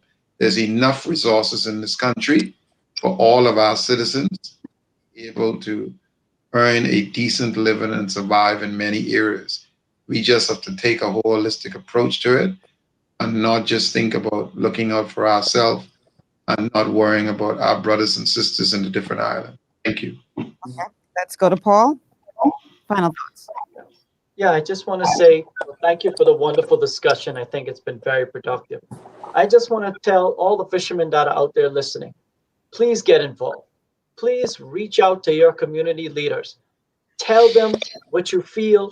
Tell them to reach out. Join something like the National Fisheries Association. Get involved. We are directly working with Department of Marine Resources. We are on almost every island. Please get involved with the policy making in your country, because the more that we do not involve ourselves and think that nothing is going to be done, the more you guarantee that that is what's going to take place. Please get active, be involved. Thank you so much, Paul. And Mr. Labranche, your voice note started this, so let's let you have the final word. What are your final thoughts on this? All right. Thank you, Michelle, for having me, and it's always a pleasure to be before you, because I've been listening to you for so long, and you've been very, very productive as far as giving out information to us, and we listen to you and we support you no matter what hurdles you might have to cross. And also for my friends, Prescott and Paul, I look forward to dialoguing with you, and hopefully we could come together and come to a solution and see how we could better this fishing industry. My final comment is simple. I want to empower Bahamians when I decided to get into the fishing industry, because the business is a very lucrative business, and I could honestly say in the last 5 years, this business have made me very wealthy. And I think the information, as far as the wealth is concerned, is not being broadcast because of my belief of persons that don't want it out there. I'm saying behemoths, young behemoths, try to tap into this commercial fishing. It's very sustainable. You could make in a month's time $10,000 easily. I paid out. Get involved in this because I think that the information as far as how we could become sustainable is not being broadcast or what I could say pushed out there, because like I always said, fishing has been the best, it's been the secret, excuse me. And it's not an easy business, but learn as much as you can and get involved in this fishing industry because it is a way out and it's a natural resource and it's very easy. Thank you so much. Thank you so much. I hate to cut you because it's a very good point you're making, but it's 1 o'clock. Time is gone. Gentlemen, thank you so much for being a part of the show today. I'm going to end this show with a comment on Facebook from Anne Marie. She says, valuable presentation, Michelle Malcolm. We all need to read the bill in its entirety and raise our voices and speak to the issues. And that is the bottom line, people. Educate yourself about what is going on in your country so that you can have a meaningful contribution. Gentlemen, thank you once again for being a part of the show today. That's my time, y'all. Thanks so much for tuning in to GPS Global Paradigm Shift. Tomorrow is Wellness Wednesday. You don't want to miss that. Learn how to achieve optimal health. I'm Michelle Malcolm. Have a good afternoon, everyone.